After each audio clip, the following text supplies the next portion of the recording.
Olá, meus queridos alunos, sejam bem-vindos. A aula agora é da disciplina de Ética em Psicologia do curso de Psicologia da FPJ. Hoje a gente vai conversar um pouquinho mais sobre o nosso Código de Ética Profissional e especificamente o que diz respeito às responsabilidades do psicólogo. Então, quais são as nossas responsabilidades que estão previstas lá no nosso Código de Ética? Sejam bem-vindos e aproveitem a nossa aula, tá bom? A gente começa com o artigo 1º, que traz quais são os deveres fundamentais do psicólogo. Então, nesse artigo, a gente vai pensar o que é dever da gente, né? O que o código prevê enquanto dever do nosso fazer profissional. Ele inicia na linha A, trazendo o que nós devemos conhecer, divulgar, cumprir e fazer cumprir este código. Então, é muito importante que a gente lembre, né, que isso seja lembrado, que é responsabilidade do profissional cumprir o código. Eu acho que isso é muito claro, né, para a gente. Mas uma outra ressalva que a linha traz é que nós devemos também, nós somos responsáveis porque o nosso código ele seja cumprido também. Então, por exemplo, no momento que eu percebo um colega que está sendo antiético em algum comportamento, é meu dever também que o código de ética ele seja cumprido. Então, não somente cumpri-lo, mas também fazer com que ele seja cumprido, tá bom? E aí a gente traz a linha B, trazendo a ideia de que nós devemos assumir responsabilidades profissionais somente por atividades para as quais nós estejamos capacitados, pessoal, teórica e tecnicamente. Então, essa é uma linha que é muito importante da gente frisar, porque quando a gente pensa no na formação da gente enquanto profissionais, a graduação em psicologia nos confere o título de bacharel em psicologia, ok? Nós concluímos os 5 anos da graduação e somos bacharel em psicologia.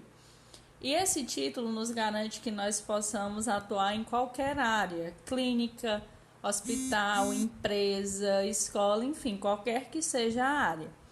Só que o Código de Ética ele também nos lembra que nós temos a responsabilidade de assumir as atividades somente as quais nós estejamos capacitados para tal. Por exemplo, na minha formação ou no meu caminhar mesmo dentro da graduação, eu não me sinto preparado para atuar numa empresa, não faz sentido que eu assuma esse lugar.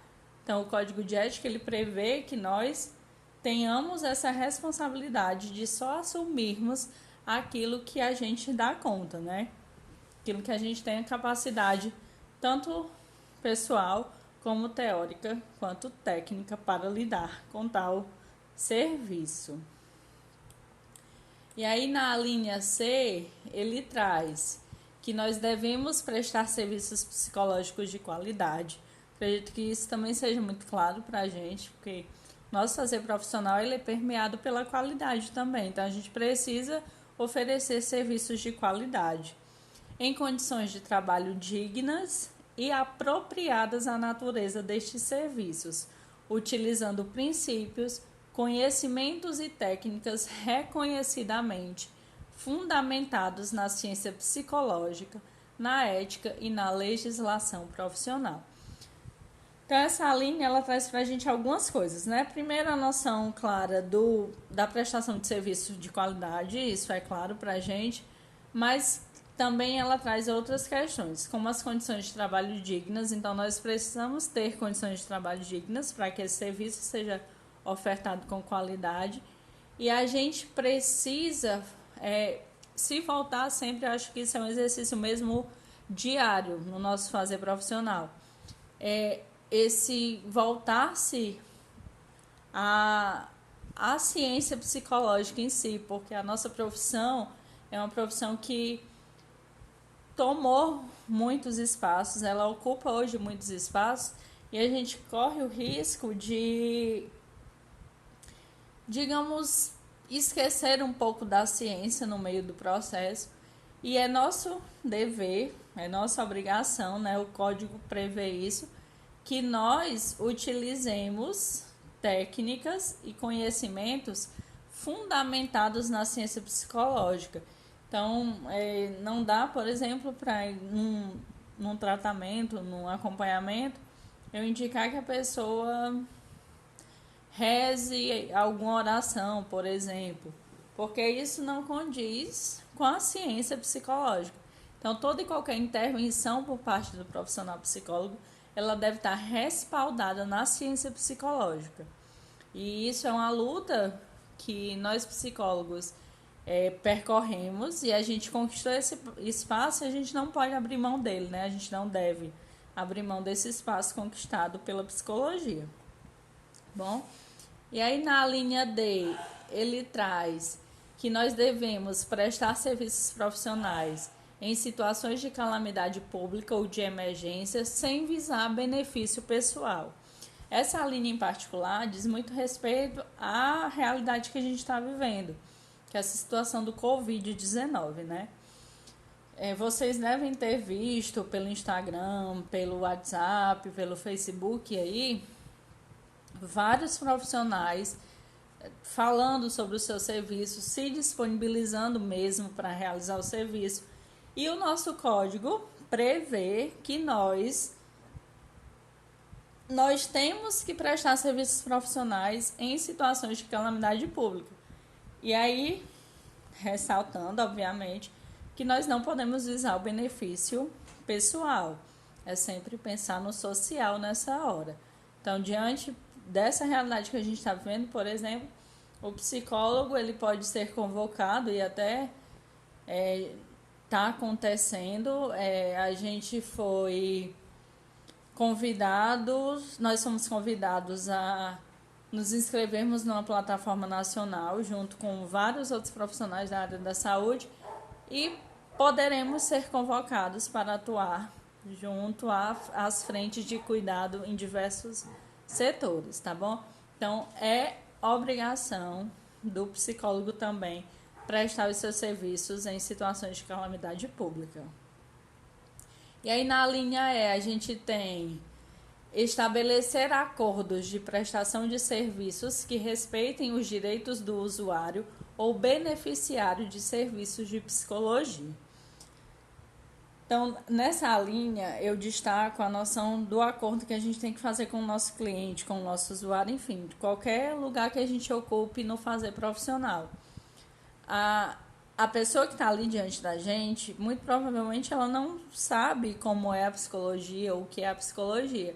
E essa obrigação de saber o que é a psicologia é nossa, né? Nós que somos os profissionais. E nós devemos estabelecer esses acordos com essas pessoas que estão ali diante da gente.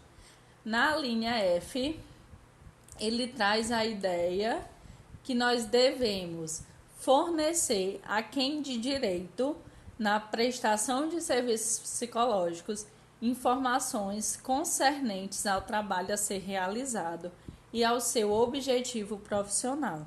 Então, a gente vê aí que nós temos a obrigação de fornecer informações, só que a gente tem uns adendos aí. Primeiro, a gente vai fornecer a quem de direito. Eu não vou estar falando do meu acompanhamento do fulano para minha vizinha, para o meu amigo. Eu só vou ter que oferecer essas informações quando eu for requisitada e só para quem tem direito a essas informações. E aí, essas informações também têm que visar algum objetivo. Para que eu vou dar essas informações? Qual é a utilidade disso? Se esses objetivos forem claros, aí sim a gente está respaldado pelo Código de Ética nesse fornecimento dessas informações. Na linha G, a gente tem informar a quem de direito os resultados decorrentes da prestação de serviços psicológicos, transmitindo somente o que for necessário para a tomada de decisões que afetem o usuário ou beneficiário. Então aí a gente tem algumas coisas nessa linha. Primeiro, agora ele fala de informação de resultados. Então já é algo mais específico. Quais são os resultados do meu acompanhamento, por exemplo, psicoterapêutico? Essas informações, elas só podem ser repassadas novamente a quem de direito. Então, por exemplo, ao meu cliente, eu tenho a obrigação de repassar isso para ele, como é que está o processo dele, como é que está caminhando, como é que eu percebo o processo dele. E eu também posso ter a necessidade de transmitir isso para terceiros, mas eu tenho que levar em consideração qual vai ser a afetação do meu cliente, do meu usuário, do beneficiário do meu serviço a partir dessa informação. Então, o que é que meu cliente, o que é que o meu beneficiário vai ganhar com isso, ou qual vai ser a interferência disso no acompanhamento dele, especificamente. Então, a gente precisa estar atento a essas questões. E aí na H, a gente tem agora, na linha H, que nós devemos orientar a quem de direito sobre os encaminhamentos apropriados a partir da prestação de serviços psicológicos e fornecer, sempre que solicitado, os documentos pertinentes ao bom termo do trabalho. Vamos lá. Essa linha ela também é muito importante no que diz respeito a algumas coisas. Começando, a questão da orientação. Então, como é que eu vou estar orientando a pessoa que está ali diante de mim? Qual é a minha obrigação de orientação? O que é que eu preciso fazer diante daquela pessoa ali? Eu só vou orientar, né? A minha obrigação de orientar, principalmente no que diz respeito a encaminhamento, por exemplo, eu vou encaminhar o meu cliente para um psiquiatra. E aí eu vou explicar para ele, eu vou orientá-lo no sentido de por que eu estou fazendo esse encaminhamento, qual a necessidade disso, como é que eu avalio profissionalmente a necessidade desse encaminhamento. E aí, além dessa noção dos encaminhamentos, a gente também precisa obrigatoriamente fornecer, como ele diz, documentos pertinentes ao bom termo do trabalho. Ou seja, por exemplo, na clínica, eu encaminho esse cliente para um psiquiatra, eu preciso produzir um relatório do acompanhamento desse cliente. O psiquiatra precisa saber por que eu estou encaminhando essa pessoa. E aí, o nosso código ele também prevê que é a obrigação do psicólogo fazer esses encaminhamentos e, além disso, sempre que for solicitado, produzir esses documentos. Então, é a obrigação nossa também. Na linha I, ele traz a ideia de que nós devemos zelar para que a comercialização, aquisição, doação, empréstimo, guarda e forma de divulgação do material que é privativo do psicólogo sejam feitas conforme os princípios deste código. Então vamos lá. A gente ressalta a ideia aqui, principalmente me vem muito à mente um exemplo do que é privativo nossos testes. O teste psicológico é um instrumento restrito ao psicólogo, nenhum outro profissional pode usar, nem ter, nem comprar, nem comercializar. E aí ele diz nessa linha de uma forma muito clara que nós temos essa obrigação desse zelo no que diz respeito à comercialização, aquisição, doação, empréstimo. Então é inconcebível a ideia de, por exemplo, um psicólogo pegar um teste psicológico e emprestar para alguém que não seja psicólogo, né? Inconcebível essa ideia. Porque esse é um instrumento que é restrito da gente. Então, se nós, enquanto profissionais, não zelamos por esse cuidado no que diz respeito a instrumentos restritos da gente, a gente perde em muitos fatores. Então, o código de ética ele é muito claro no que diz respeito à obrigatoriedade do zelo por parte de nós profissionais. Então, nós profissionais é que temos que ter esse zelo com os documentos e com esse material que é privativo do nosso uso. E aí na linha J a gente tem ter para com o trabalho dos psicólogos e de outros profissionais respeito, consideração e solidariedade, e quando solicitado colaborar com estes, salvo impedimento por motivo relevante. Então essa linha aí vai trabalhar a ideia de uma atuação junto a equipes multiprofissionais, por exemplo. Então a gente vai pensar aí como é que o profissional, o psicólogo, ele vai ter, respaldado pelo Código de Ética, que atuar junto a colegas de profissão ou a outros profissionais diversos. E aí ele diz que a gente tem que ter inicialmente respeito, isso é muito claro, eu acho que o respeito ele tem que vir antes de qualquer coisa, mas o código ele ressalta a importância disso. Consideração e solidariedade, então são movimentos que vão basear uma relação de trabalho saudável, né? Mas a gente tem uma questão importante nessa linha, que é a noção de quando solicitado colaborar com estes, salvo impedimento por motivo relevante. E aí vocês poderão pensar comigo diversos motivos que sejam relevantes para que impeçam essa colaboração. Então a gente pode pensar, por exemplo, na questão do sigilo. Como é que fica o sigilo nessa colaboração? Existem alguns dilemas éticos que a gente pode pensar a partir dessa linha, mas o Código de Ética ele prevê que nós, enquanto psicólogos, devemos colaborar com o trabalho dos nossos colegas de profissão e também com o trabalho de outros profissionais. Mas existe, como ele próprio coloca, né, a possibilidade do impedimento, mas isso tem que ter uma explicação, tem que haver um motivo, esse motivo tem que ser relevante para o acompanhamento do cliente, enfim, para a relação de trabalho mesmo. A gente tem na linha K agora. Sugerir serviços de outros psicólogos sempre que, por motivos justificáveis, não puderem ser continuados pelo profissional que os assumiu inicialmente. Vou dividir essa linha em duas. Primeiro, sugerir serviços de outro psicólogo. A gente vai falar agora de encaminhamento. Quando é que eu vou encaminhar alguém? E aí o Código de Ética, ele prevê que esse encaminhamento ele deve ser justificado por algum motivo. Então, por exemplo, eu não estou mais afim de atender fulano, vou encaminhar. Vamos considerar. Por que você não está afim de atender essa pessoa? Qual a demanda? Está ali tocando em alguma coisa? Então, não estar afim não é uma justificativa plausível.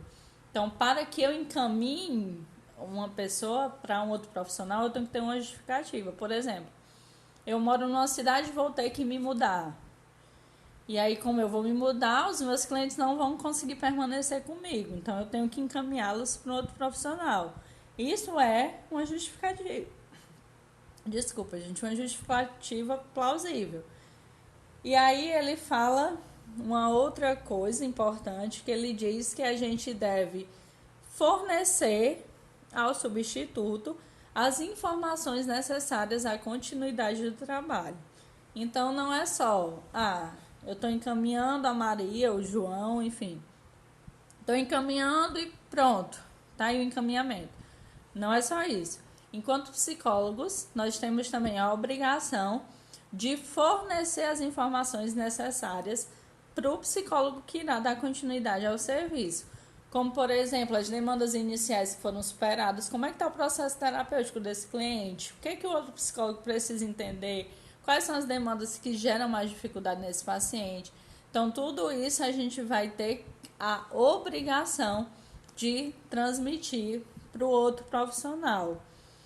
E aí, na linha L, ele vai falar também uma questão muito importante, que ele fala assim: levar ao conhecimento das instâncias competentes o exercício ilegal ou irregular da profissão, transgressões a princípios e diretrizes deste código ou da legislação profissional. Então, a gente vai ter aqui, ó, que é obrigação também do psicólogo. Lembra que a gente está trabalhando as obrigações, né, do psicólogo que estão prescritas já no nosso código de ética.